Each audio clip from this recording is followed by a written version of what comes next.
Denise Cariesta buka donasi untuk biaya lahiran malah tuai hujatan. Lagi-lagi ulah Denise Cariesta perihal kehamilannya membuat netizen menghujatnya. Bagaimana tidak, sudah hamil di luar nikah. Kini Denise Cariesta meminta donasi jelang melahirkan. Denise Cariesta secara jujur meminta donasi kepada netizen untuk biaya persalinan operasi dan juga perlengkapan bayi. Hal ini pun menjadi sorotan netizen. Pasalnya Denise Cariesta sendiri selama ini koar-koar mengaku orang kaya. Diketahui Denise Cariesta memang sedang hamil. Kehamilannya memasuki bulan kelima. Mirisnya kehamilan Denise Cariesta ini di luar nikah. Ia pun ditinggal oleh sang kekasih. Meski begitu, Denise Cariesta berbesar hati bertanggung jawab dengan janin di kandungannya.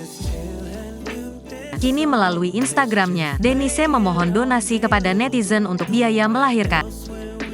Sambil menambahkan potretnya dengan ekspresi sedih.